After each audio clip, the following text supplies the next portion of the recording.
Welcome to Called to Homeschool with your host, Meg Thomas. I am a mother of 7 with 5 homeschool graduates.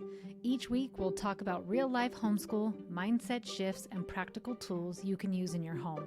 Because homeschooling isn't just about school, it's about restoring the family.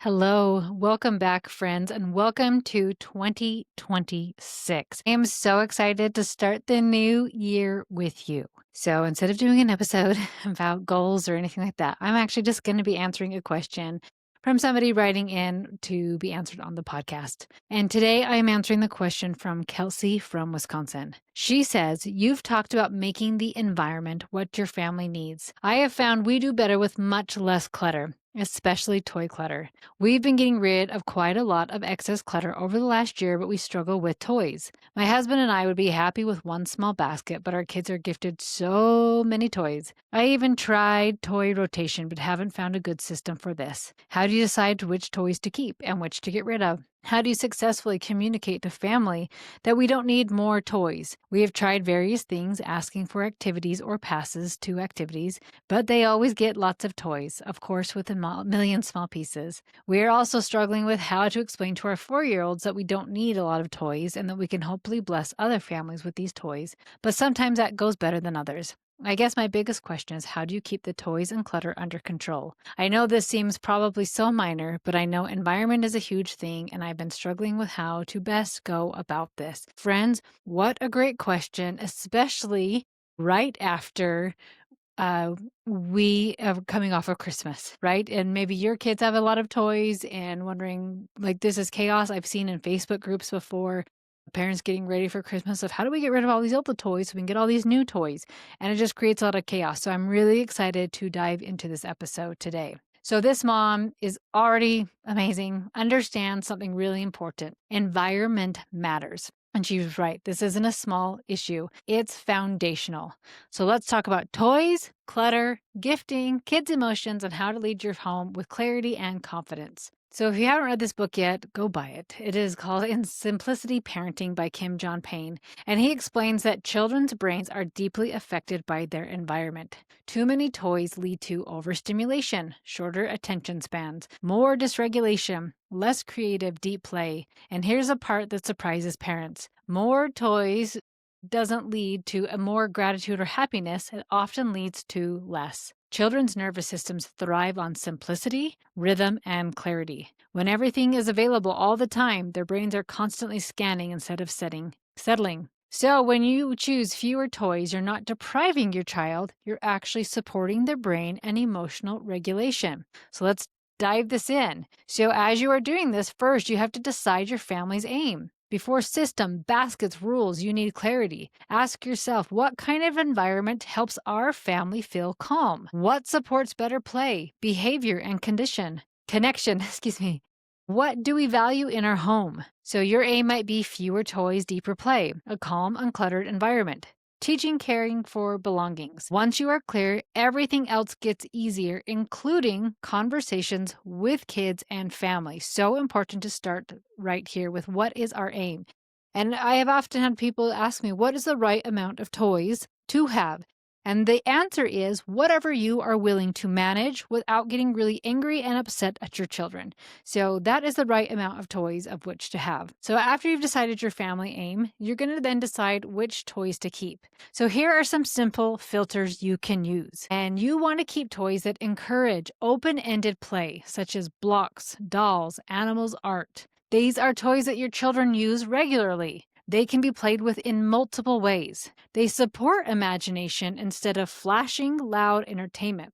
And then let go of toys that are broken or missing pieces. I remember we did this years ago, and if it was broken, it was an automatic throwing out. If it was missing pieces, throw it out. Made it super simple. These are things that create chaos without engagement. Getting rid of things that overwhelm your child, right? There's a toy that's really overstimulating, throw it out. Toys that are rarely chosen when given free playtime. A helpful rule is if it doesn't fit comfortably in a designated toy place, something has to go. The container is the boundary, not your emotions. And this is a really great one too if you even have kids with stuffed animals in the room. Something like that is like, as long as it can fit. And if it fit, it can stay. And if it can't fit, then we know we let it go. So here is an idea. Part of her question was a toy rotation. So here's once again, I will remind you, if you are willing to manage this, then be my guest.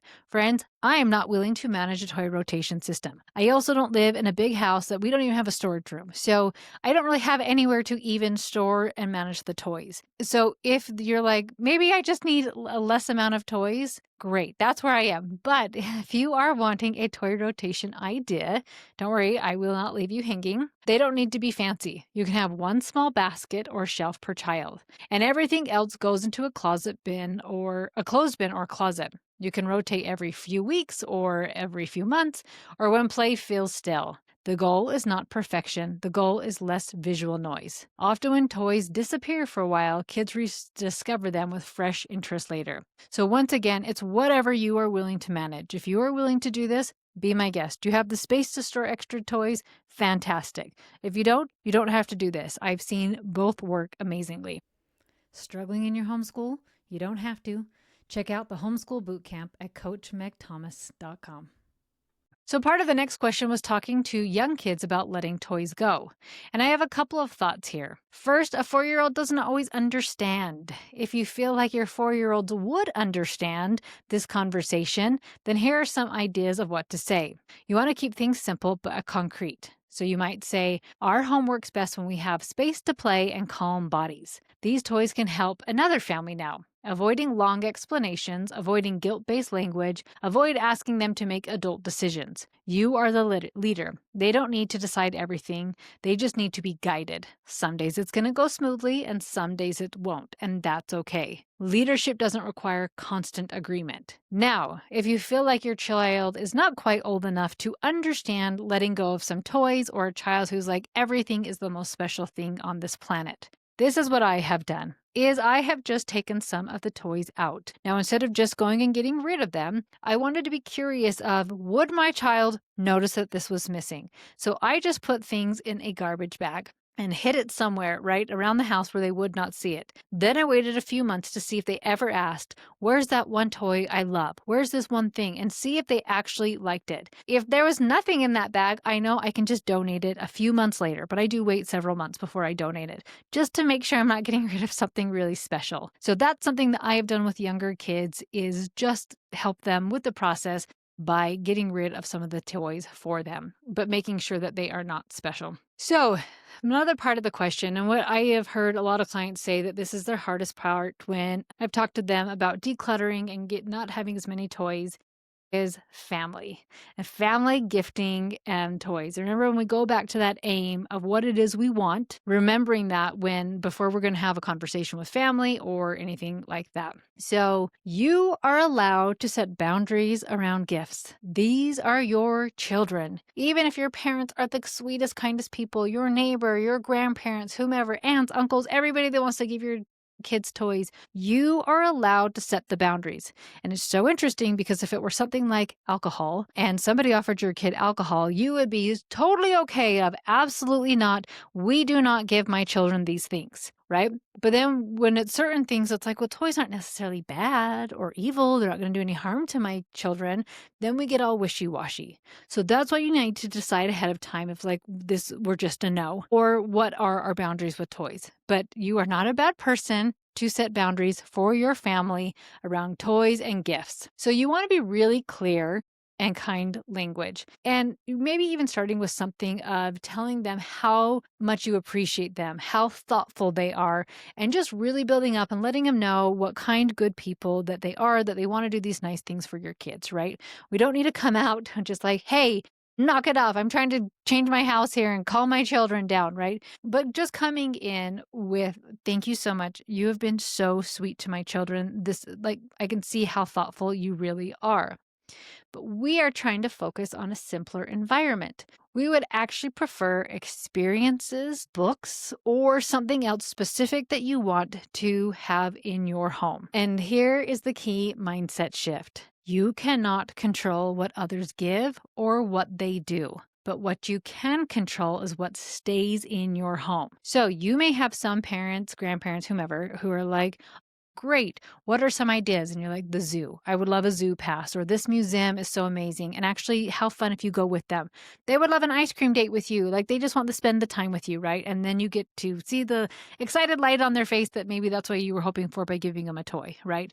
So you are going to have some family members who are going to be positive and like, absolutely, I will totally respect your boundaries. But we live in a world where we can't control other people. And so you are going to have some people who are like, no, I'm giving your kid toys. I think it's fun. I love it. Or maybe they don't say that, but they still keep giving your kid toys. You get to control what stays in your home. That means some toys quietly rotate out after birthdays or holidays. Gratitude is taught. Clutter is not preserved out of guilt. Receiving a gift does not obligate you to keep it forever, right? You could even say like, wow, we got so many things. We're going to play all weekend with it. I think about even like Halloween candy of just like, we're going to eat some of it and then we're going to get rid of some of it. Maybe they do eat all of it. I don't know, right? But just like you don't have to keep all the things and you don't have to keep them out of forever out of guilt. You get to decide what stays in your home. So, this may also require you to be uncomfortable. Uncomfortable by possibly having the conversation, or uncomfortable if you get rid of the toy when they ask about it. Being uncomfortable is not a problem. But what I like to tell people is to plan on what they will say ahead of time in these situations. So let's say we've worked on it of like, here's a great way to have this conversation. We always want to be very mindful of what feeling is driving this conversation. I would think loving, understanding, compassion, something like that, where it's like, thank you so much. You are just the sweetest aunt in this whole entire world. Thank you for loving on my babies. We actually have so many toys. What could I, like, you actually don't even need to get them something. But if you want to do something, I would actually prefer this. So uncomfortable with that conversation. But then let's say they're like, well, I'm still going to get them the toy. And then you get rid of the toy a couple weeks, a month after their birthday, after a holiday. And then somebody's like, where's this new thing I got you? To be ready for what you are going to say so that you are not a deer in headlights of like, I don't know, because we don't want to lie, right? But we also want to be like, thank you so much. They had so much fun with that toy.